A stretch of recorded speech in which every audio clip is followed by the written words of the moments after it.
қалайсыз? Көңіл күйіңіз қалай? Жақсы. Көптен бері осы бір сұхбатта қалап едік.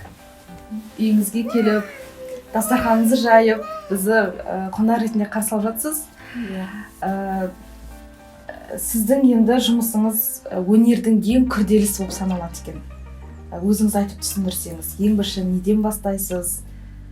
Бірінші жұмыстың эскизін саламыз, композициясын қағаздың бетіне түсіріп аламыз, сосын үлкен қылып. Оны кейін баннермен үлкейтеміз, артына алып көрсетіңіз. Бұл эскиздерді өзіңіз сызасыз ба, әлде бір арнайы бір адамға сыздыртасыз ба? Өзім сызамын. Бәрін өзіңіз сызасыз боя? Кәдімгі бұл базардан сатып алған бояулар ма, әлде бір арнайы бояу қажет па? Бұл гуашь қой, кәдімгі гуашь. Бірінші суретін салып, бояп, түсін шығарғаннан кейін барып үлкейтіп тоқимыз, кілемше қылып. Бұл жіптерді қайдан аласыз енді? Кезінде апаларымыз қойдың жүнінен арнайы істеп, сабап, ұршықпен үйіріп сөйтіп барып жіп шығарған ғой. Қазір қолжетімді шығар. Қазір базардан аламыз. Қырғыздың жібі бар, Қазақстанның жібі бар, Россияның жібі бар. Араластырып аламыз. Бір алғанда қанша жіп аласыз? Қалай суретке қарап, осыған жетеді-ау деген жіпті аламыз бір алғанда. Салған суретіңізге көлеміне қарап. Мынау ағаш, бұл ағашты жаңағыдай қалай айтамыз енді? Құрал дейміз ба? Станок, бұл крем тоқитын станок. Қашан жасаттыңыз, кімге жасаттыңыз? Бұны мен Алматыда жұмыс істеп жүргенде Майк Мұқан деген шебер бар, кабинетші. Соның қолында істедім ғой мен. 5-6 ай жұмыс жасадым, сол кезде көрдім, сол кісіден соған қарап, осы жаққа келіп жасаттым. Кәдімгі Ұсталарымыз түсініп бірден жасап берді ме, әлде кішкене бір қиындықтар болды ма? Жоқ, қиындығы жоқ. Ең бірінші станогымды өзім жасағам қолдан. Екіншісін ұсталарға жасаттым. Мынау қазір ұсталардың жасағаны ғой, иә? Осы станок бойынша сіздер не қыласыздар? Тоқисыздар? Иә, төбесінен деп ұзын ағашқа соқ үлкейеді, кішірейтсең кішірейеді. Мынаған қазір 5 метр, 6 метр кабелен тоқуға келеді, шамасы. Мына жіптерді өзіңіз байлайсыз ба, нығыздап байлап қойыпсыз? Иә, кереміз ғой жіпті. Оған күш керек сияқты ғой, қолдың ектілігі. Содан ары қарай? Сол бұл мамандықты таңдайтын кезде мен негізі бейнелеу және сызу суретке түскен едім. Апайымды көрдім, апайым Серікбаева Перзат деген апай болған. Жүзіне қарадым, әдемі, сұлу екен, апайсыз сияқты болғым келеді деп едім. Осы мамандықты таңда деді. Негізі бұл мамандық мен ойымда болмаған мамандық. Апайға қызықтым да, образына қызықтым, силуэтіне. Содан сол апайдан үйреніп, құдайға шүкір соның жолымен келатырмыз апайымыздың. Сіз ұстазсыз бүгінгі күнде. Өзіңіздің ұстазыңызға алғаш көріп жаңағыдай ұнатып едіңіз, бүгінде сіз ұстазсыз. Иә, ұстаз. Сізді көріп қаншама оқушылар үйреніп жатқан шығар? Иә, үйреніп жатыр, иә. Қазіргі таңда Кентаудың кішкене жақында Байалдар деген ауылда технология пәнінен сабақ беремін. Түркістанда оқушылар сарайына жұмысқа кіріп, сол жақта жұмыс жасап жатырмын. Қазіргі балапандардың, жас өспірімдердің осы қазақ қол өнеріне жаңағыдай ықыластары қандай? Қазір жақсы, қызығушылық көп келеді. Әлде ата-аналар балалардың өздері осы қазақша тоқып үйренсін, сурет салып үйренсін, өнерге жақын болсын деп өздері итермелейді ма? Енді жаңадан қызығушылық, енді келіп жатыр бізге Түркістанға. Енді қызығушылық танытып, енді адамдар жиналып жатыр. Бұл өнер ұмыт болып қалып кеткен. Талай жыл енді ғана бой көтеріп келе жатқан сияқты. Осы пікірге не дейсіз? Қосыламын, иә. Бұл мен көп адам айналыспайды, өзі санаулы адам айналысады. Алматыда, Шымкентте, Түркістанда бар деген апайымыз бар. Осы міне қолында мысалға кілемше дейміз ғой, бұны. иә кабелин деп атаймыз. Қанша уақыт кетті осыған? мына жұмысқа 1 ай кетті. 1 ай уақыт кетті. Негізі 15 күнмен 1 жылға дейін, 2 жылға дейін тоқыла береді. Бұл бітпейді, бітпейтін жұмыс. Сізге тапсырыстар келе ма? Осындай бір тоқып берсең? Иә, тапсырыстар көп келеді маған. Осыны мысалға бағасы қанша егер аламыз деген адам болса? Бағасын айта алмаймын, ол суретіне байланысты, композициясына байланысты. Сонда тапсырыс беруші өзі ұсыныс жасайды, осындай суреті болса, осындай көлемі болса деп. Мысалы 60 мыңнан уже миллионға кете береді. 6 миллион, 10 миллионға дейін 60 мыңнан басталады басы. Өзіңіз есіңізде бар ма ең қымбат жасаған туындым осындай болды деп? Я болмаса өзі қол өнершілер арасында естігеніңіз бар ма? Ең қымбаты сол экспо кезінде 1 миллион 800-ге заказ алдым. Сол болды. Одан қымбат. Одан қымбат жоқ. Одан қымбат жоқ. Біз енді қазір қазақи жағында ұлттық бұйымдарға, өнерімізге енді ғана бет бұрып келеміз ғой. Сондықтан да жаңағыдай үйіміздің төріне болсын, сый-апатқа болсын, туған күнге болсын, жаңағы күміс той, алтын той дейді ғой. Соларға да жиі сыйланатын сияқты. Иә, сыйлық. Бұның бағасы жоқ дүние ғой. Мысалға бір қымбат затты алып сыйласам, оның бағасы белгілі да, мынандай зат алыпты деп адамды ойып алып тастады да. Ал бұл қолөнер болған тек құнды бағасын білмейді. Алған адам құнды екенін біледі, тек қана қанша екенін білмейді. Сонысымен ерекше да. Иә, қандай керемет әдемі.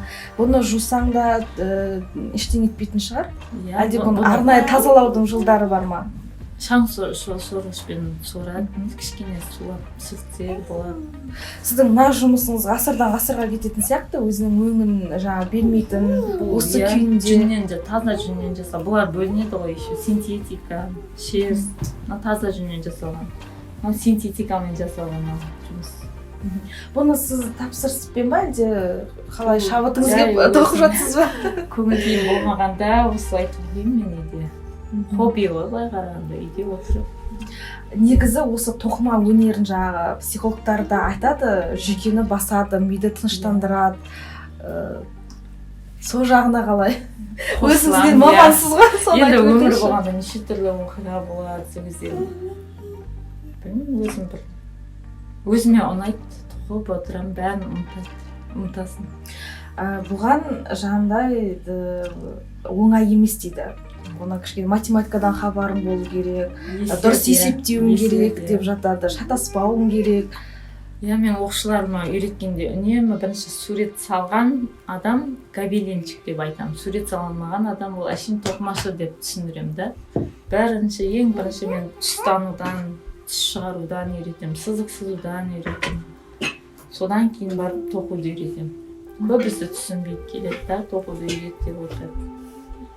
Оның ең бірінші қадамы сурет сала білу керек. Сурет салу, иә. Не тоқитынды анықтап алу керек сияқты ғой, ең алдымен. Сурет сала білген адам гобеленщик болады, тоқи алған адам, ол жай ғана тоқымашы болады. Тек бір адамның қол астына кіріп, тоқуды ғана біледі да. Ең маңыздысы сурет салу. Сіз тек қана ұстаз ғана емессіз, сондықтан да өзіңіздің бір курсыңызды, жұлдыз деген курсыңызды ашқалы жатырсыз, жеке сабақтарды бергелі жатырсыз. Бұл жұлдыз үйірмесі қандай қызмет түрлерін ұсынады? Жұлдыз үйірмесінде сол бірінші сурет салуды үйретеміз. Қолөнер бар ол жерде. Ол жерде шахмат қосылайын деп отыр, құдай қаласа. Шахмат логика оятады екен ғой. Ол жерде сол жай 4 па, 5 па мамамыз өзіміз. Енді бастап отыр, кішкене ғана.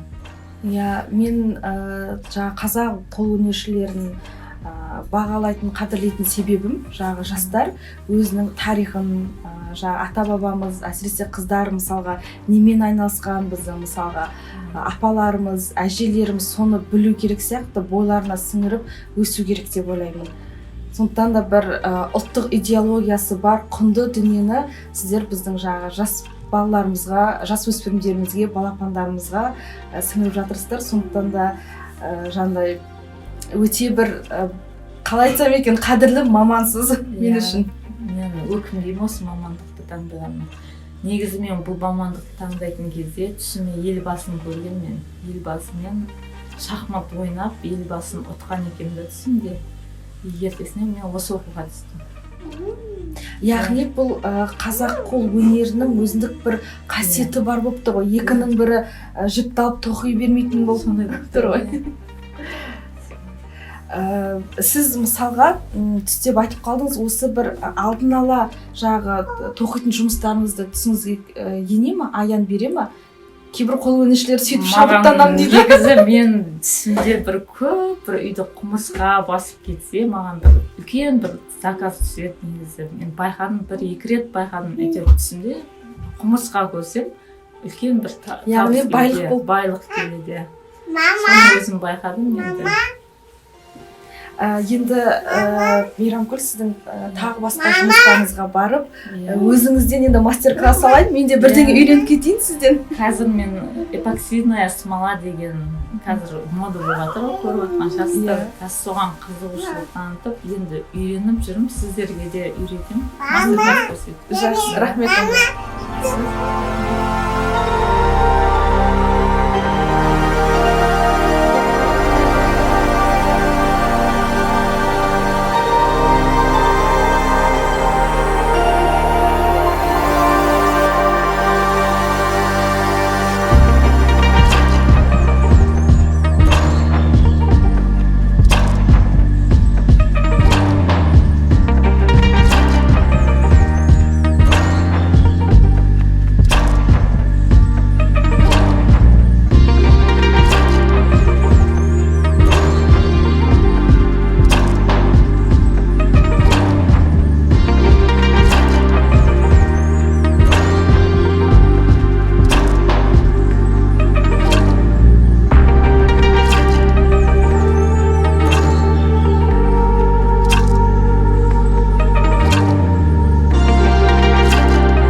Осыған бір қанша уақыт кетті екеуміздің істегенімізге? 40 минуттай.